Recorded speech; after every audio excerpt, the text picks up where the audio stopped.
Speaker today with Dr. Lamar Johnson.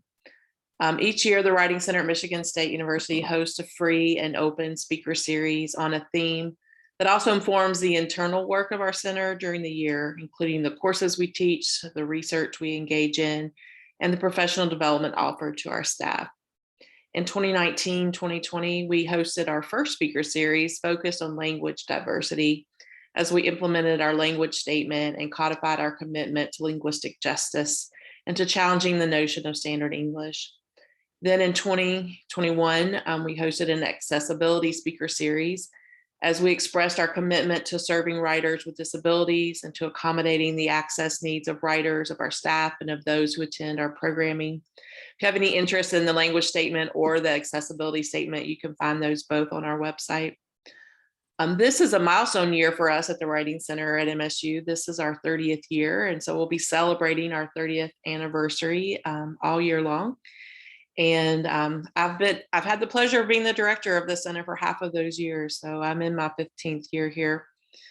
This year, we're critically interrogating the histories and stories of the center as we ask questions like whose stories are we listening to and privileging, and what voices and stories have been silenced. We're asking these questions as we look toward the spring and hosting the 2022 East Central Writing Centers Association Conference with the theme of critically imagining writing centers, stories, counter stories, and futures, where this series will conclude with a keynote talk from Dr. Asia Martinez. There's still time for you to submit a proposal and be a part of that conference. I would like to thank the East Central Writing Centers Association for co-hosting this speaker series with us. I'd also like to thank the many people who have contributed their time, talent, and support to make the series happen, especially the consultants who have been planning and designing the series and the related professional development that we're using in the center. And they've been at work on this for over a year. And of course, thank you to Dr. Lamar Johnson for opening this series. And now I will invite my colleague and the true host of this speaker series, Dr. Grace Pregent, to offer a few brief words to introduce Dr. Johnson. Grace. Thank you, Dr. Smith. It is an honor to introduce Dr. Lamar Johnson. Dr. Johnson is an associate professor of language and literacy for linguistic and racial justice in the Department of English at Michigan State University. His work explores the intricate intersections of language, literacy, anti-Black racism, Blackness, and education. He was the recipient of the 2017 Promising Researcher Award, the recipient of the 2018 Edwin M. Hopkins Award, and 2019 honorable mention for the Alan C. Purvis Award, all through the National Council of Teachers of English. His co-edited book, edited with Doctors Gloria Buti, Gwendon Green, and Dewana Smith, African Diaspora Literacy, The Heart of Transformation in K-12 Schools and Teacher Education, is published with Lexington Books and received the 2019 Critics' Choice Book Award for the American Educational Studies Association. On a brief personal note, I had the privilege of learning from Dr. Johnson as a member of the 2019 Racial Storytelling Workshop Series for educators hosted through MSU's Hub for Innovation and Learning and Technology. Dr. Johnson's work has challenged me. It has changed how I teach and how I work. It has given me hope that we can reimagine the world not as it is, but as it has the potential to become.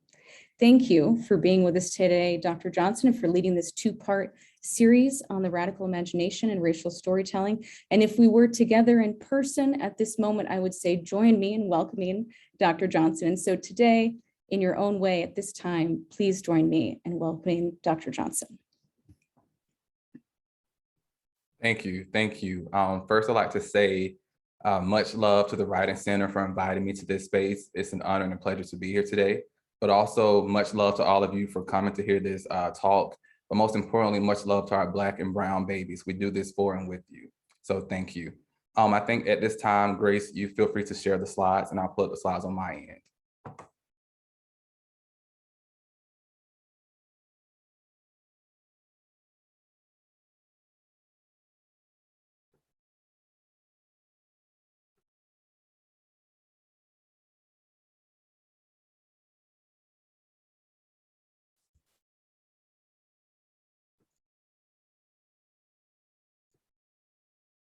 Okay.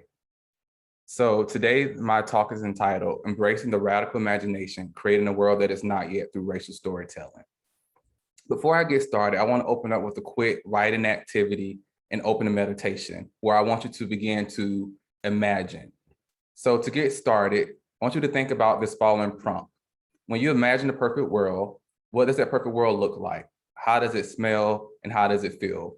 Using the artistic medium, sketch your perfect world. Feel free to use words and or phrases to enhance your illustration. So I want you to take a few moments and actually think about your perfect world. How does it smell? How does it look? Who are the people in your perfect world? And you can feel free to draw a sketch to sketch it out. You can do a narrative style, or you feel free to do a poem if you like. And I'll give you about 5 minutes to actually tackle this writing prompt.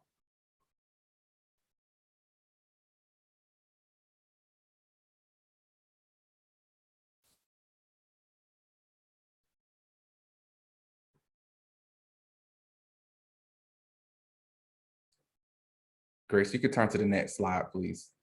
If it's the writing prompt.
Two more minutes.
All right, at this time, we're going to get into breakout groups.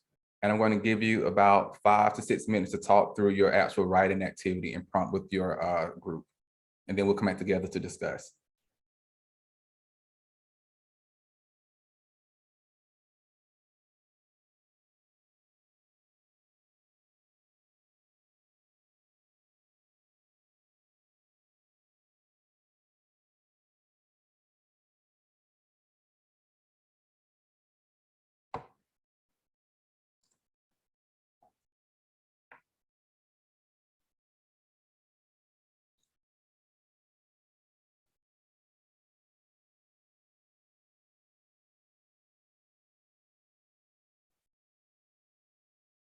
Are we ready?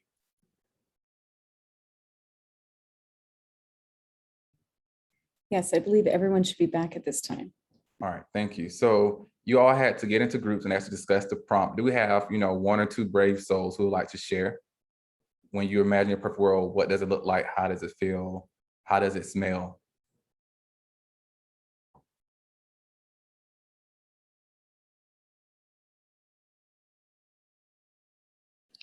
Our group just kind of talked about as far as like smells and things. So that was a discussion we were having right when we were leaving the breakout room. And our group was talking about how it would be kind of smells that made them feel most connected.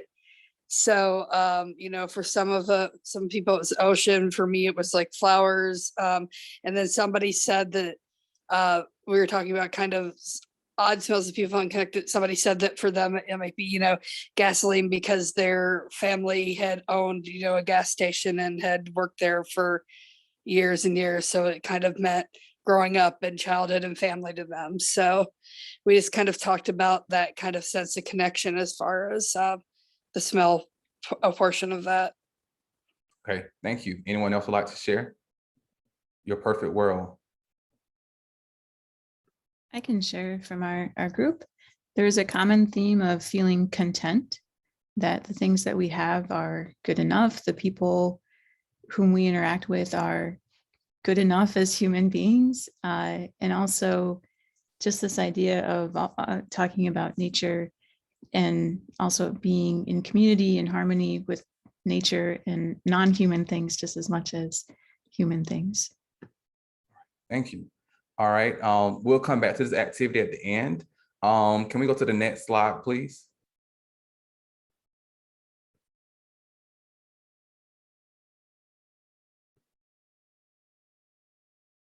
All right, so quickly, we're going to talk about what is the radical imagination. I open up this writing activity so that you can begin thinking about what does it mean to reimagine a perfect world, your perfect world. So we're going to talk about what is the radical imagination. Next slide. And so when educators embrace the radical imagination, we need to understand that this work comes from the soul. Our body, mind, and soul all have to be intact. The radical imagination is a method of thought and an embodied experience where one begins to reimagine the world in which we live through understanding how the issues from the past, such as racism, sexism, classism, xenophobia, whiteness, patriarchy, and white supremacy, all dangle in our present moment and will inform our future. In the radical imagination, racism, whiteness, anti-Blackness, anti-brownness, and white supremacist patriarchy do not and cannot exist within the radical imagination. Next slide, please. So I have a quote from Dr. Dave Stovall, who talks about how the radical imagination, not in the sense of a reform, but to embrace the spirit of the radical imaginary that affirms that something different can be created. It is a fugitive space, a space where building requires tearing down in order to make anew.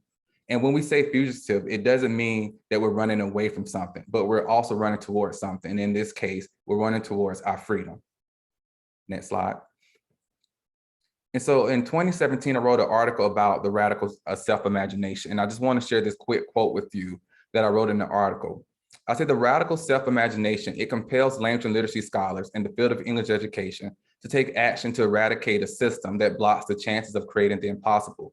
In this case, a more just and equitable world.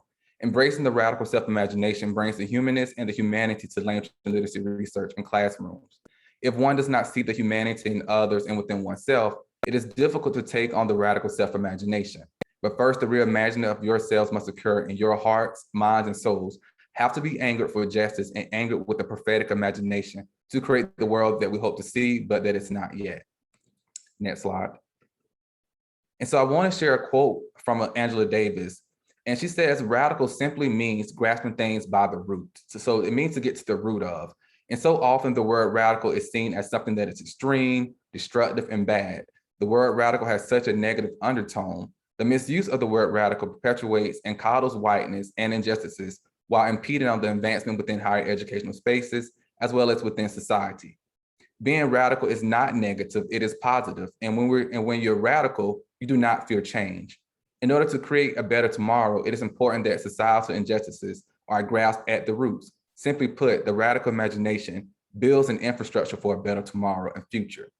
Historically and contemporarily, Black folks have pushed back against all forms of oppression, marginalization, and violence as a way to knock down and eradicate our current conditions while creating and building the world we deserve and demand. Through the Black gaze and experience, the radical imagination centers Blackness, Black lives, Black humanity, and Black fraternity. Historically, our ancestors who encountered enslavement demonstrated what it means to revolt and overturn an endemic system that polices, surveils, and oppresses Black life. Our past and current condition of anti-Black violence, misogyny, xenophobia, and anti-immigration continue to hunt Black people. Therefore, understanding our past and our current conditions enable us to read, study, and analyze social life. Embodying the radical imagination provides us with the tools to understand the structure of feeling a reality we have come to experience. I believe the radical imagination is often given a side eye because of the white imagination, which is antithetical to the radical imagination. Next, please. So briefly, I want to quickly talk about the white imagination. So the radical imagination rejects the white imagination. The white imagination is defined as ideological thoughts and actions that are shaped around white logic, whiteness, patriarchy, and violence. And when I say violence, I mean physical violence, symbolic violence, linguistic violence, and curricular and pedagogical violence. Steinberg writes that the white imagination is a powerful tool. It is the manifestation of white supremacy within white and non-white minds everywhere. The white imagination lives and breathes in English language arts classrooms, within writing courses, English education courses, language education, and literacy research that centers white and westernized language and literacy texts and practices that do not honor the lived experiences, knowledge production, and genius of Black people. The white imagination is the impetus for what Toni Morrison calls the white literary imagination. In her book, Playing in the Dark, Whiteness and Literary Imagination, Toni Morrison demonstrates how the white literary imagination produces white literary texts, literature, writing standards and theories, and language education that are overflowing in white ideologies and white supremacist patriarchy. I want to call attention to the fact that the white literary canon protects and coddles white innocence and the white imagination. In novels such as To Kill a Mockingbird, Huckleberry Finn, Lord of the Flies, The Great Gatsby, The Crucible, Fahrenheit 451, and numerous more American literary canonical texts, the writers embrace and embody the white literary imagination, and they demonstrate and sustain their own ideological views of American exceptionalism. The white imagination and the white literary imagination have caused harm and damage to our Black students outside in the streets and inside of schools, and it shows. The white literary imagination is the reason why many Black people disengage with commonly used white literary texts that focus on white characters, stories, authors, and language. It also sustains traditional research and positivistic paradigms, which are continuously applied in literacy and writing education research, by continuing to portray Black students as subjects to be studied rather than humanized and empowered. Next. So what I want to do now is I want to share with you 2 videos. And when I share the videos, I want you to think about how do the characters in these videos actually embrace this notion of the radical imagination. Remember, the radical imagination is when it's an embodied experience. It's a method of thought.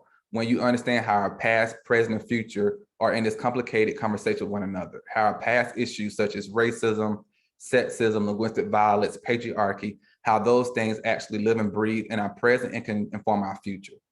So the first video is a video by Tina Knowles, and it's from Solange's album, A Seat at the Table.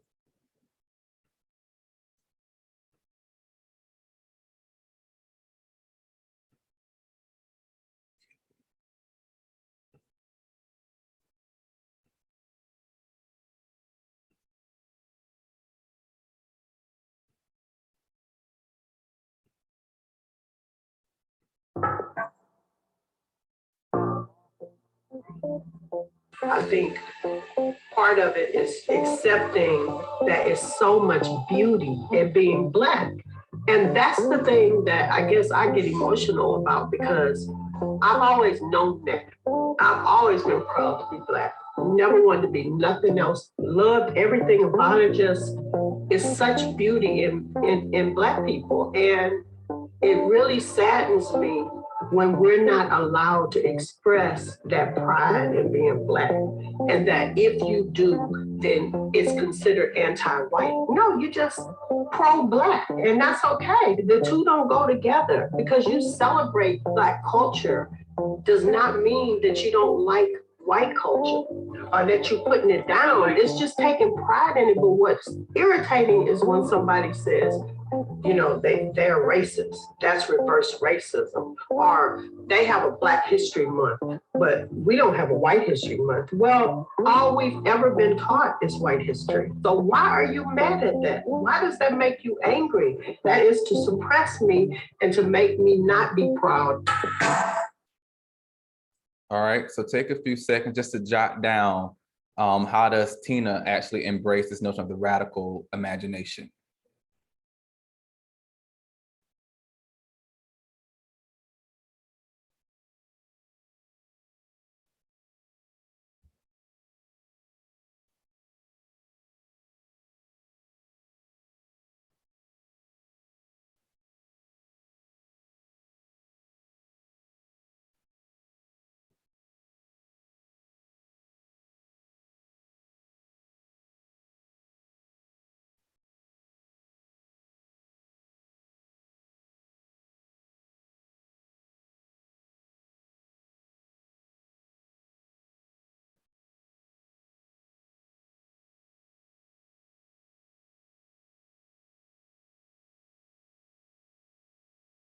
One more minute.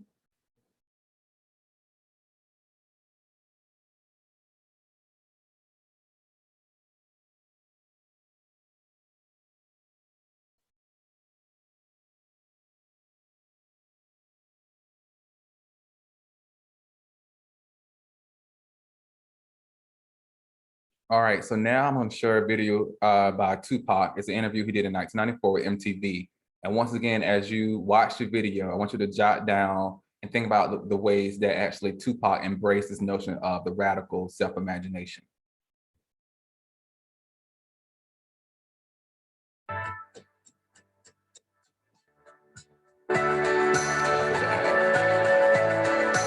What do you think you're most known for? Your acting, your music, or the controversy that surrounds you? My big mouth.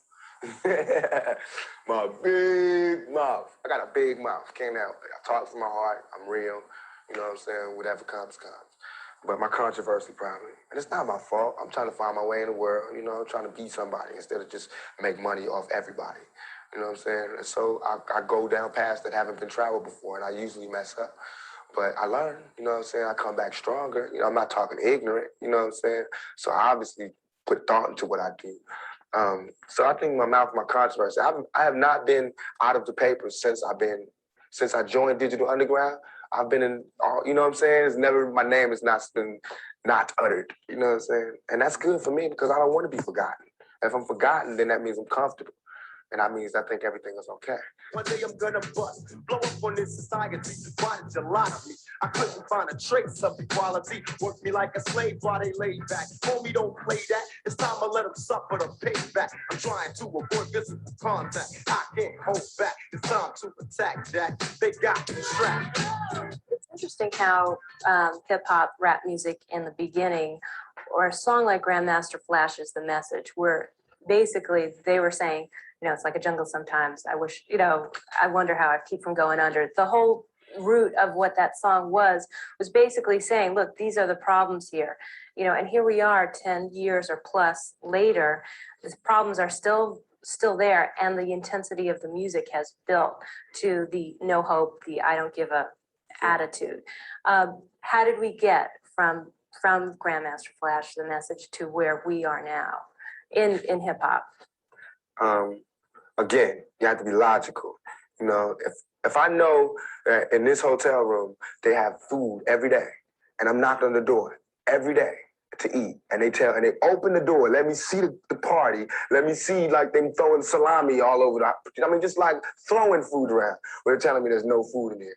You know what I'm saying? Every day, I'm standing outside trying to sing my way in. You know what I'm saying?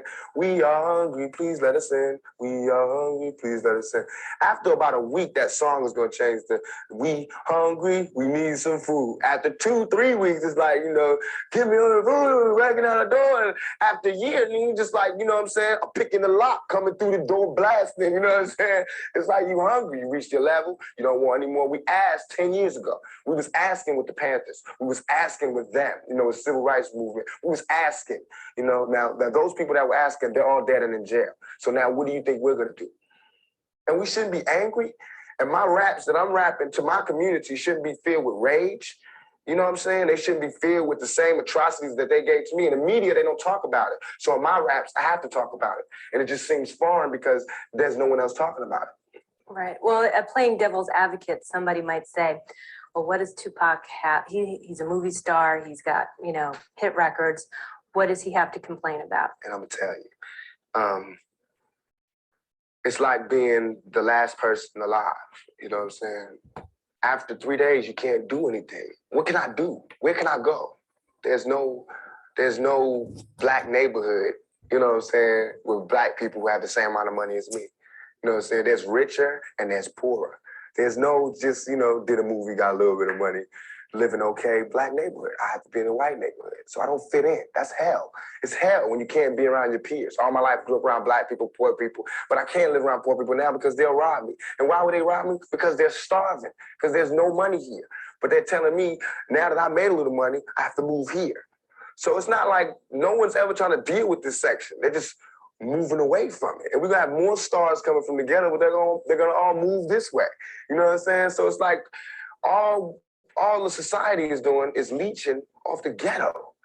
They use the ghetto for their pain, for their sorrow, for their culture, for their music, for their happiness, for their movies, to talk about boys in the hood. You know what I'm saying? I don't want to be I don't want to be 50 years old at a BET We Shall Overcome Achievement Awards. You know what I'm saying? Not me. I want when they see me, they know that every day when I'm breathing, it's for us to go farther. Every time I speak, I want the truth to come out. You know what I'm saying? Every time I speak, I want to shiver. I don't want them to be like, they know what I'm going to say because it's polite.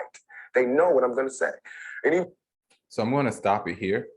So once again, take a few moments to jot down the ways that, Tupac actually embraced this notion of the radical imagination.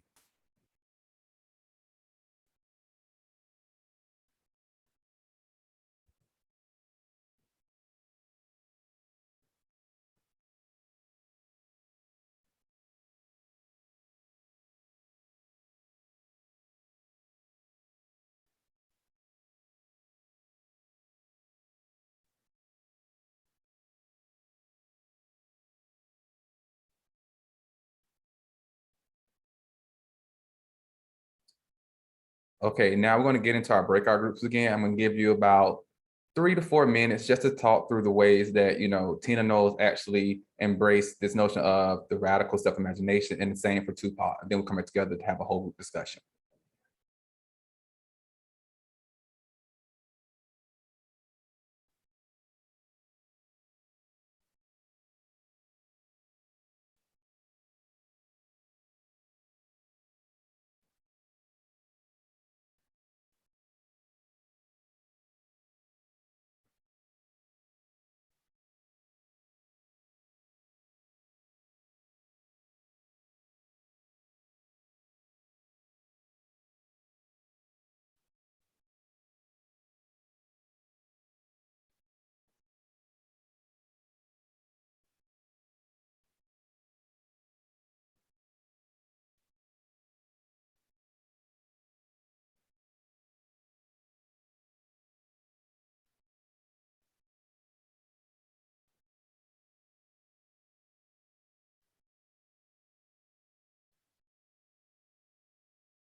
We'll take a few minutes just to talk about how does Tupac and how does Tina Knowles actually embrace this notion of the radical self-imagination. So we'll start with Tina first in the video, see it at the table. How does she actually embrace this notion of the radical self-imagination?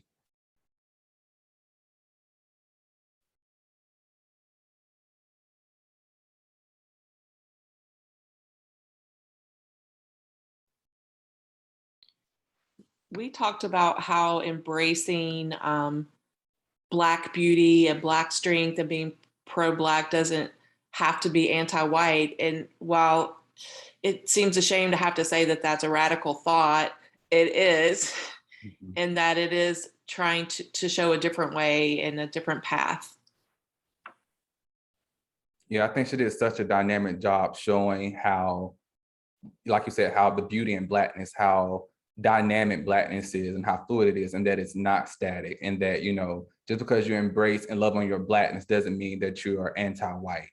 I think so often people think Blackness is just skin hues, but it's more than just skin hue. It's, you know, it's also people part of the LGBTQIA plus community. It's also Black girls, Black women, Black boys, Black men. Black can be, Black is magic, Black is soft, Black is also rough. Black is, you know, beautiful.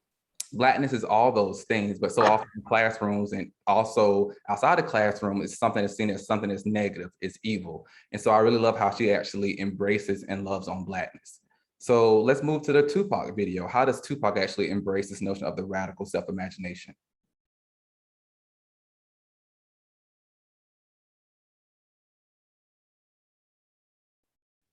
And folks are welcome to share in the chat if that's more comfortable for you. We're watching the chat as well.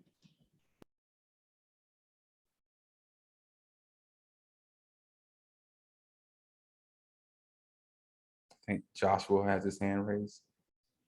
Yeah, what stuck out to me in the Tupac interview was towards the end when he had that line about like, I don't want to be 50 years old, and at like a BET like event, I want to be like still like speaking the truth and things like this, and talking about connecting that to like how entertainment industries and media had, you know, taken neighborhoods like his and used them to sell sell an idea of like you can make it to Black folks in the United States.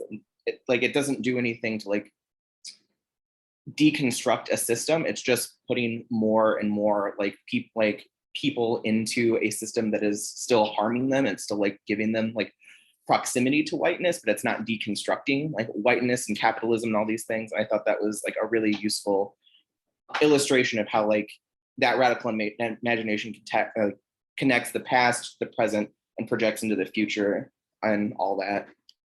Yeah, and to your point, I really love how you're right, he calls out the past issues with racism and classism and how those things permeate society.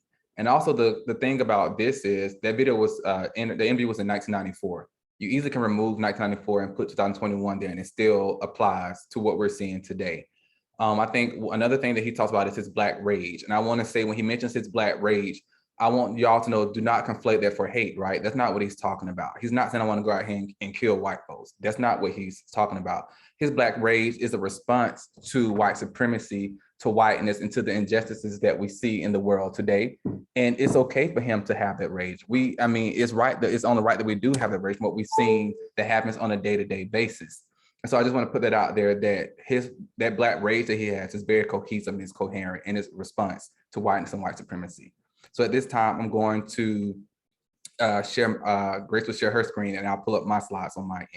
I will, and Dr. Johnson, we did have a few comments in the chat as well. If I can read them if you would like. Oh yeah, you go ahead and read, yes.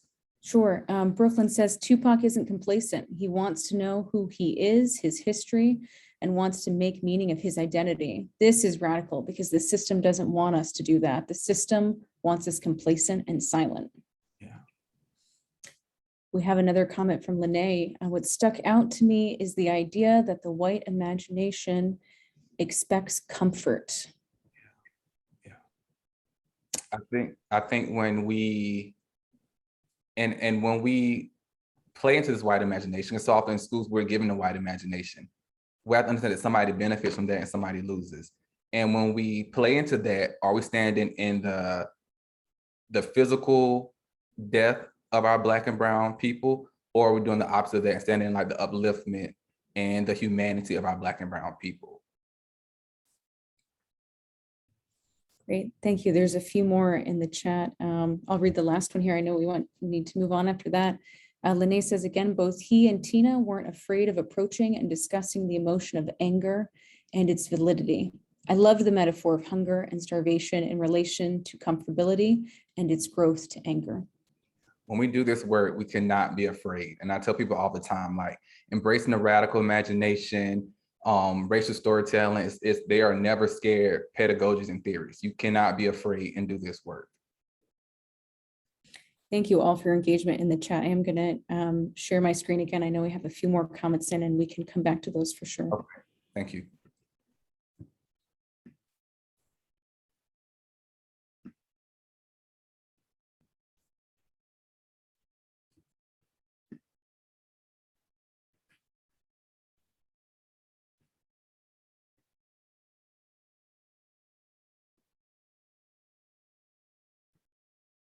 All right, now we're going to think about this connection between racial storytelling and the radical imagination.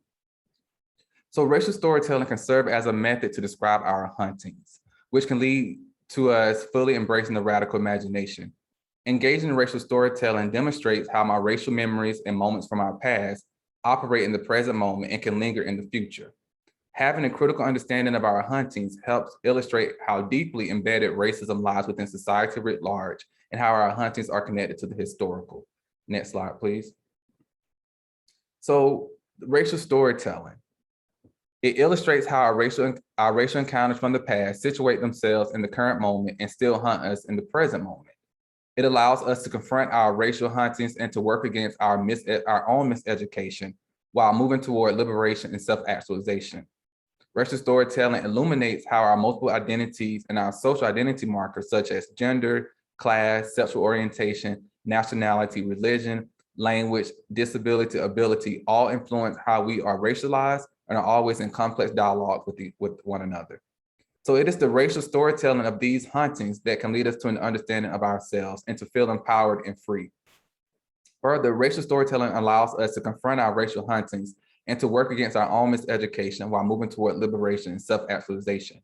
Dr. April Baker Bell illuminates that writing about our experiences through storytelling is a humanizing act that gives us space to reconcile past trauma, bring closure to situations, understand how my past, present, and future selves are always in conversation with one another, and imagine new ways to negotiate, resist, and preserve myself. All right, next slide, please. So here's just a diagram of the components that rest within racial storytelling. We have our past, present, and future, and how all those things are always in this complicated conversation with one another and how they're always interlocked. But also you have to think about your geographical location and spaces, your communities in school and outside of school spaces, but also your multiple identities and social identity markers. So all these things are always in this complicated conversation with one another. And so I think about when I'm teaching and my students, I'm just not a professor. I think about my past self and that little boy who has experienced racism in school spaces. He's always talking to me and from my present self, but also my present self is always thinking about my future self at the same time. So these three voices are always in this complicated conversation with one another. Next, please. And so racial storytelling is twofold. And so it does one thing for people of color, but it's also for white folks too, to engage in storytelling, to show how, this burden of race and racism, not just on the backs and shoulders of people of color, but also white people are also implicated in the struggle and quest for racial justice. So when I say racial storytelling for people of color, it's merely telling a story involving race and racism without the gaze of the dominant narrative. The experiences of people of color is not always in opposition to white people. Racial storytelling does not have to be utilized to counter dominant narratives. So racial storytelling is also a part of the storytelling lineage, such as counter storytelling, autoethnography. But once again, a counter story can evolve from a racial story, but it doesn't have to always be in opposition to the dominant narrative. And for white people, racial storytelling allows white educators, researchers, children, and youth to tackle their own racism and to store their racialized experiences. It provides white people with entry points to engage in the process of unpacking their racial stories. It enables white people to tap into their repressed racial memories while taking them back to a time, an experience, and a place that forces them to engage in critical self-reflection and commit to the deconstruction of whiteness and white supremacy. Racial storytelling is not solely for people of color. It can be utilized by white educators, researchers, children, and youth. White people can engage in racial storytelling as a method to wrestle with whiteness and to confront their own racism. In fact, racial storytelling should not be utilized as a method that censors whiteness. Racial storytelling is a critical theoretical method that can illuminate how racism and whiteness are white folks' problems and should not fall on the shoulders of Black people and other communities of color. White people are implicated in the racial violence and anti-Black racism that have unfolded in the past and present. When white folks engage in racial storytelling and remembering, they can assist in helping white folks to realize some of the ways they inherently play into whiteness. All right, next slide, please. So what I want to do now is I actually want to share with you a racial story that I wrote and it's about my granddad and about my family. So it was the summer of 1996, the summer before I started 4th grade. I was 9 years old. I sat in my granddad's living room playing with my X-Men Wolverine action figure. My great aunt was in the kitchen preparing dinner, and the sweet aroma of her food drifted from the kitchen to the living room. It was around 5 o'clock, and Walker Texas Ranger played in the background. While multitasking between reading his mail and trying to keep up with the storylines from the show, my great granddad yelled for my great aunt. My aunt paced quickly from the kitchen to the living room. She stopped at the threshold, wiping her hands with a dishcloth. She responded, "Yes, Daddy." Sitting in his mid-brown rocking chair with his golden brown wooden cane resting between his legs, he slowly leaned up and said, "I need for you to read this to me." He reached his thin, dark hand that was tender with age, and he handed her the white, crinkled envelope. She walked to my great-granddad to take the envelope. She stood there silently reading it to herself.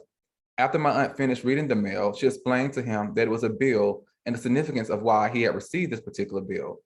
I continued to play with my X-Men action figure, particularly because I had no interest in Walker Texas Ranger or the Western shows my great-granddad would watch. After he asked my aunt a series of questions about the bill he had received, he began to read the Citizen News, the local newspaper for Edgefield County. During his particular moment, I became slightly confused. I tried to make sense of why my granddad asked my aunt to read his mail to him, yet he was now reading the newspaper. With an inquisitive look, I asked, "Big Daddy, why did you ask sister to read your mail to you?" We call him Big Daddy instead of Grandpa or Granddad. I was told it took a special man or woman to be called Big Mama or Big Daddy. The newspaper covered his face. Slowly, he began to lower the paper. He hesitated a moment before answering. I could see his heavy, watery eyes and his nose. I was somewhat nervous because growing up, my cousin, sister, and I were told to stay out of grown folks' business. Furthermore, I knew I had stepped into what at the time I thought was grown folks' business, and I was uncertain about what his response or reaction would be. Slowly, he confessed, "I don't know how to read." With a puzzled look resting on my face, I questioned, "What do you mean you can't read?" I was slightly confused because moments ago, he was reading the newspaper. Before I could further investigate, he set the newspaper in his lap and he replied, "I never finished school, which is why I'm always telling y'all to get an education, to stay in school. When I was in the 3rd grade, I stopped going to school. I had to work and make money for my family." My granddad paused for a second to recollect his thoughts, and then he continued, "My mom had just dressed me for school. I had on blue overalls. Once I was dressed, she kissed me and told me to have a good day.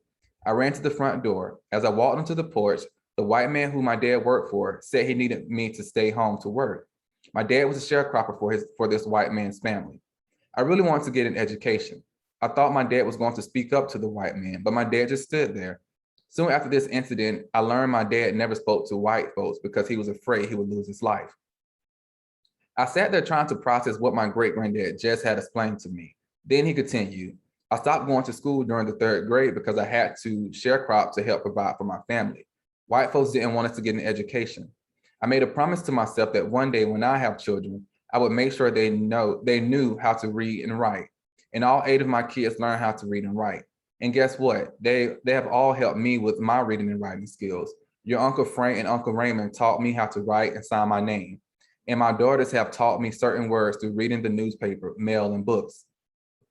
My grandfather worked for the Southern Railroad Corporation for 32 years and had perfect attendance. Although my granddad worked on railroads, there were particular tasks that required traditional literacy skills. My grandma and great aunts explained that my great granddad had to take measurements on the tires, which required in-print reading. Being the self-reliant, self-learning, self-taught man he was, my great granddad discovered how to read the measurements through creating his own literacy practices. He illustrated how his sacred and special literacy practices were only for him. I've heard many of my great granddad's railroad stories. However, there is one in particular that stands out to me. My great granddad's railroad company hired a white male mechanical engineer who had recently graduated from college. One day the engineer was measuring the tires. My great granddad noticed he was not measuring them accurately. When my great granddad's white male supervisor checked the mechanical engineer's measurements, immediately the supervisor recognized that the measurements were inaccurate. The supervisor asked my great-granddad, Frank, why didn't you help him? These measurements are wrong. You know how to do this. My granddad replied, he's the one that just finished college. He's supposed to know how to do this stuff. And so revisiting this story as a professor, as an adult now, as someone who's even more conscious than I was back then, I had a moment of self-actualization. And so through my great-granddad's stories about literacy, he showed me literacy is sacred and important within Black families and communities. This is demonstrated between my great-granddad and his children when he explained that his children taught him how to write his name, how to pronounce and recognize words, and how to decipher the meaning of words within context. Similarly, when my great-granddad asked my great-aunt to read his mail to him while he simultaneously read the newspaper, it was the first time I began to problematize this notion of what it means to be literate and what it means to be illiterate. In that moment, the dominant traditional versions of literacy were put at odds against my family's and community's versions of literacy. I now understand my great-granddad was in fact reading the newspaper, along with reading some print words and phrases he too read for meaning through reading the images, artwork, and headings. The intertextual thread of my great-granddad's racialized stories into my own epistemologies and worldview has led me to a consciousness of my own consciousness. By this, I mean I have now discovered the language and critical literacy practices for describing my psyche and conception of reading and literacy, and hence the disturbance of myself. Re-entering this moment with my great-granddad showcases his complex literacy and educational biographies. Literacy and race are intermixed. Moreover, my great-granddad's literacy stories and experiences unpack the linkages of literacy, race, and white supremacy, which has assisted me to conceptualize how race situates itself within my research and teaching. Furthermore, my great-granddad's story captures the essence of racialized literacies, ones that grew out of oppressive places but recreated spaces where people who are and were oppressed can reimagine themselves as literate people in spite of what whiteness tells them. Next slide, please. So in light of the radical imagination, Dr. David Stovall argues that living within the radical imaginary, it seeks to understand the world in its current state while ultimately working with others to change the current condition. Embodying the radical imagination assists us in the understanding of how the past issues of anti-Black racism, linguistic violence, white supremacy, patriarchy, classism, homophobia, and xenophobia rest in the current moment while intentionally working to radically transform our current context in order to create a more justice-oriented and equitable present and future. In scholar activist Robin D.G. Kelley's profound text, Freedom Dreams, The Black Radical Imagination, he argues that imagining those futures are essential because without new visions, we don't know what to build, only what to knock down. We not only end up confused, rudderless, and cynical, but we forget that making a revolution is not a series of clever maneuvers and tactics, but a process that can and must transform us. Similarly, Love explains how our ancestors and elders are and were filled with Black joy, radical love, and resistance, but also imagination for what can be. She writes, we need imagination. Arguably, abolitionists' greatest tools against injustice were their imaginations. Their imaginations fueled their resistance. Imagining being free. Imagine reading. Imagine marrying the love of your life. Imagine your children being free. Imagine life and not death. Imagine seeing the world and imagining freedom. In harmony with Bettina Love and Robin D.G. Kelley, classrooms need imagination. Specifically, literacy and writing classrooms must create spaces that consider Black people's futures. We cannot envision reimagining a future without acknowledging, honoring, humanizing, and centering Blackness and Black lives. Black people deserve literacy and writing classrooms that are rooted in Black literacies and that reflect the spirit, lives, knowledge, and humanity in Blackness. Black people's Black literacy should not be minimized or ridiculed. In the spirit of the radical imagination, educators need to recognize how Black youth, Black literacies are glimpses into the future. Further, when Black people are allowed to express their Black literacies, the classroom becomes a space where they do more than survive. It becomes a space where the Black people can actually thrive. Black people's future self is ever evolving and ever changing. We need to believe and witness that classrooms can be spaces where our past, present, and future selves will be fully celebrated, loved, and humanized. Next slide. So when I do this work, I'm always thinking about this notion of love and what's love got to do with it. In order to embrace the radical imagination, in order to engage in racial storytelling, this is also undergirded by this notion of radical love. And the question I'm always wrestling with through my research and teaching is, in a time of ongoing racial chaos, systemic oppression, and racial apartheid, can society, the field of education, and beyond truly love on Black people? So in a time of ongoing racial chaos, systemic oppression, and racial apartheid, can society, the field of education, and beyond truly love on Black people? We as a society all need to be taught how to see and how to love Blackness as a precondition to humanity. This love for Blackness must be poured into the curricular decisions in K-12 classrooms and in higher education courses. Furthermore, this deep-seated love can move us toward humanization and away from oppression and marginalization. Bell Hooks illuminates that love as a pedagogical tool in action should be expressed in classrooms. This radical love for Blackness and for Black life must run through the heart of teachers, curricular decisions, and pedagogical practices. I say that radical love is not soft. I believe a radical love is not mushy. A radical love is hard and is political resistance against violence and white supremacy. Furthermore, radical love works against the self-hate and miseducation that often begins in schools. Next slide, please. So we open up this presentation with a writing activity about imagine your perfect world. So now I want you to think about this closing writing activity. Revisit your sketch from the first writing activity that was provided at the beginning of the presentation and meditate on the following question. How do joy, radical love, and Black futures fit into your perfect world? So I'll give you a few seconds to think about this.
All right, so at this time, this is the end of my presentation. So at this time, we can actually engage in an ongoing conversation about the closing writing activity, then we can lead into some questions, Q&A, question and answers. So when you think about and meditate on your first writing activity, which was when you envision your perfect world, how does it smell? How does it sound? What does it feel like? I want you to revisit now and think about how do joy, radical love, and Black futures fit into your perfect world? So would someone like to share?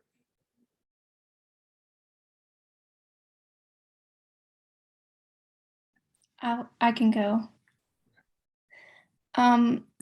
So in mine, the original version, I guess I kind of stepped outside of just focusing on Black futures, but into my friends of other identities as well.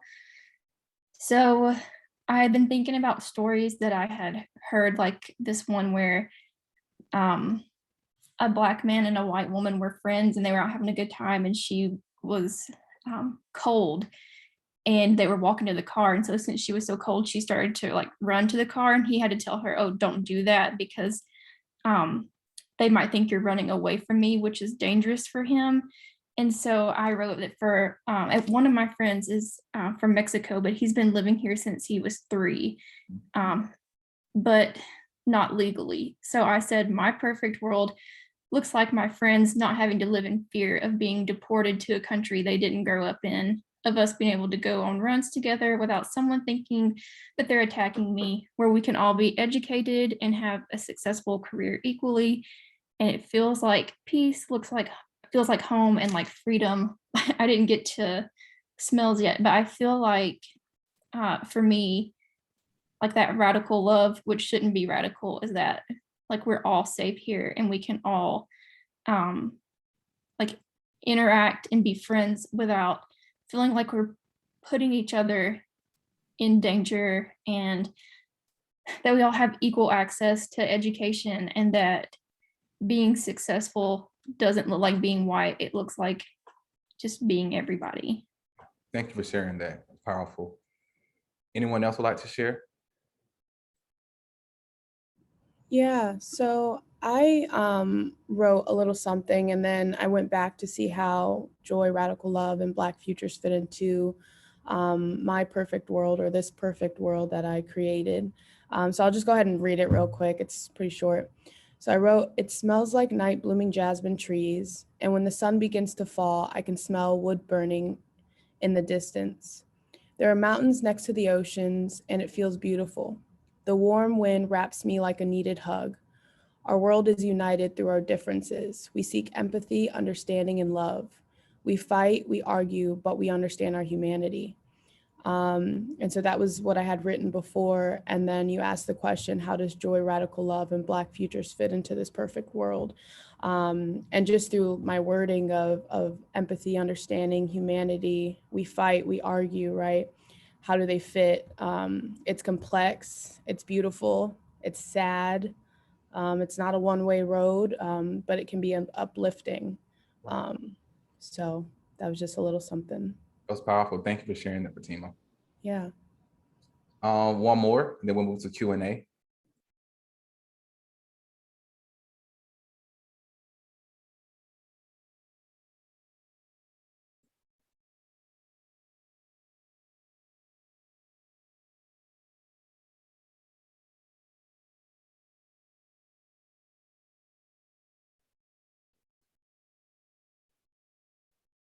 I think we have some in the chat, Grace, if you want to read one of those. Of course. We do. Amanda says in the chat, "My perfect world is emotionally warm, a place where we revel in our shared humanity and cherish each other's individuality. Joy and radical self-love is the heart of being able to share that kind of community." We have another here from Brian.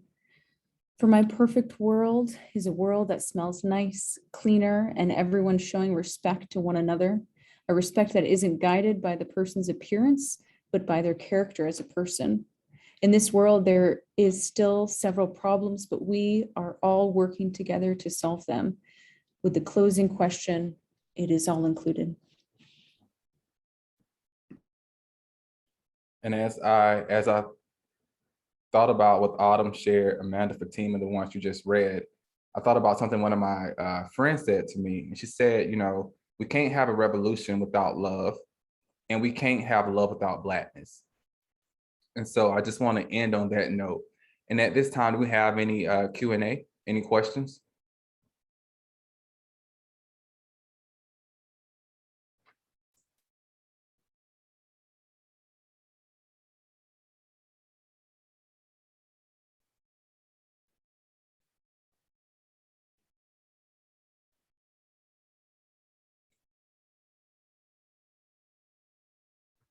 Lamar, this is Monique. I have a question about with your work. I'm not familiar with, from a practical standpoint, when you work with your students that you have, maybe when doing workshops and you're kind of helping people to develop these radical storytelling pieces, what happens afterwards to them? Is it kind of collated and shared, or could you tell us a little bit about that next step after articulating our stories?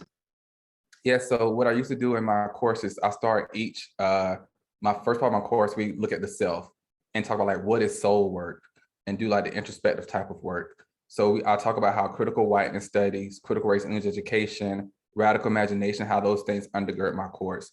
And so we talk about the radical imagination. And then we talk about racial storytelling. We do some of the activities that we just did during this presentation. And then for their first assignment, it's a racial storytelling assignment.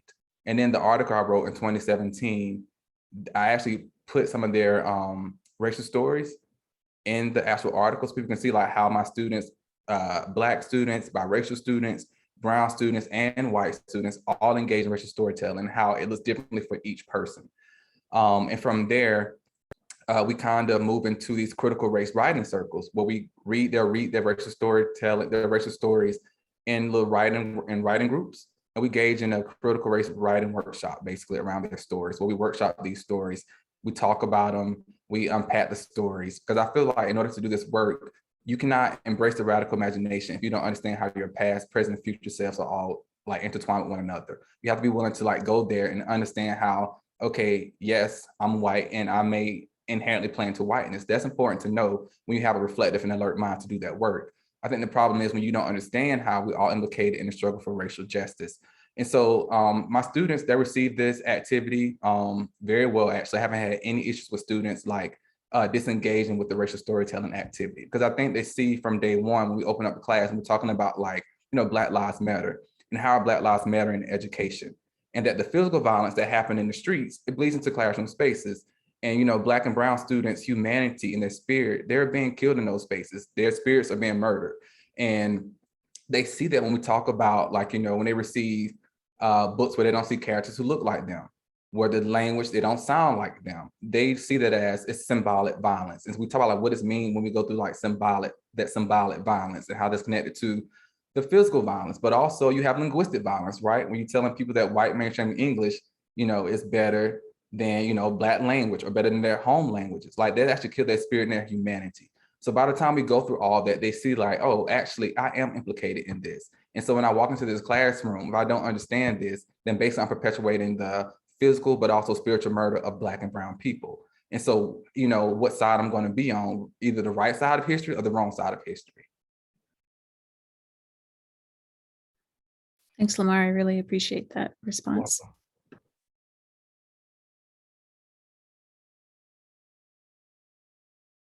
We have a question in the chat as well from Brooklyn. Brooklyn asks, how do we not only honor our stories, but the stories of our ancestors? I think in order to, so for me, I'm always honoring the stories of my ancestors. I understand that storytelling, it's not anything new. Like once again, my ancestors have always been, engaged in this radical imagination, where they've always been like pushing back, resisting. They've been self-taught, self-reliant, from day one. And so I think those stories are actually, once again, like passed down through generations, but also doing your own work and learning about your ancestors on yourself. So for me, the stories of my great granddad, I actually remember that moment happening. We talked about it, but I also was a third grader. So what I did was I went back to my aunt, my grandma. I called them 3 years ago, and we talked about that particular moment and story.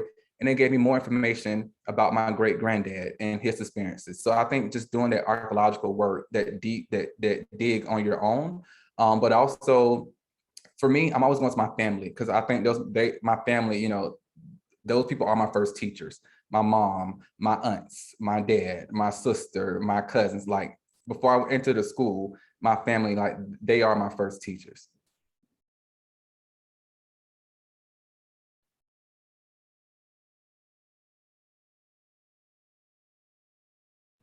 Yeah, I had a question. I know you mentioned that you had children. How do you teach your children this notion of radical love and radical self-imagination, and how do you show them that? Oh, I don't have any kids. Oh, you don't? No, I thought you said your daughter. Sorry. No. Was that the story? But excuse me? Oh, I thought you said that you had a daughter, but I think that was just the story that you were telling when you were saying when you had the pictures up. Oh, those are my sister and my cousins. Okay, got you. But I do have a lot of younger cousins. And I think one thing is like understanding that this notion of the radical love and radical imagination, that once again, it's not just something we have, it's something we do. So showing love as an action-oriented process, pouring that love into other people so they can pour it back into me. So for me, I was an English teacher, so I understand pedagogy and how to break this down to like in kid-friendly ways. So for my little cousin, just having them to think about like, what does it mean to imagine a perfect world? What is a perfect world, right? And just sharing literature with them, like children's book. Like for me, reading to my little cousin, What a Wonderful World, and actually talking about that in that book, and actually having them to engage in like a writing activity, like we all just did, like drawing like what is a perfect world. But also just having those real conversations with them, because believe it or not, they see these issues of racism and classism, sexism in school. I have cousins who are 4 and 5 years old, and they see these things. Matter of fact, I told one of my little cousins, Jeremiah, I was like, you're gonna be president one day. And he was like, no, I don't want to be like Trump. He's only 4 years old, but he knew. Of course, I was saying like, you're going to be president, not like Trump, but he thought like, oh no, I know Donald Trump and this man is not good and I don't want to be like him. So kids are very intelligent. I think so often when we become adults, we forget how smart we were as kids. We knew things that we knew we were supposed to talk about, but we knew it anyway. And so we forget that about kids. So just showing them that, having those conversations with them. And I do it through, once again, children's literature. I do it through TV. I watch a lot of TV shows. So bringing in TV shows such as Blackish, bringing in TV shows, Grownish, even TV shows I see on Netflix. I feel like you all can use those things in the classroom, but also outside the classroom too. Even a lot of cartoons, you can use these things as the impetus for starting these conversations with younger people. Thank you. And sorry for the Cool. confusion. Oh no, you're just putting it out in the universe, so I accept that. Well, we are just about at time now. If there are no further questions, we'd love to see you all here on November 4th when Dr. Johnson will be doing his second part of this two-part workshop on racial storytelling and the radical imagination. But if you take a moment, I'd love to thank Dr. Johnson very much for your time and for being here with us today. Thank you. No, thank you for the invitation. I really enjoyed it.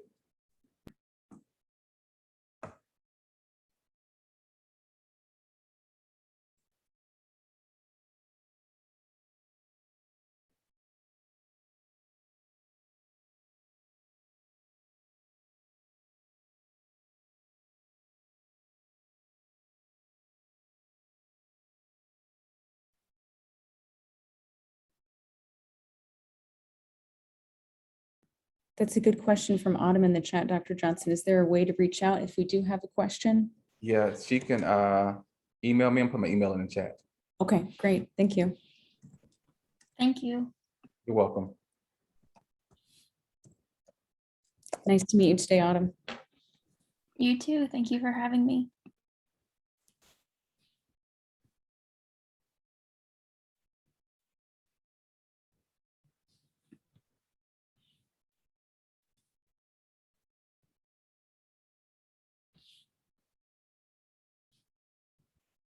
Just wondering to see if we have any other questions.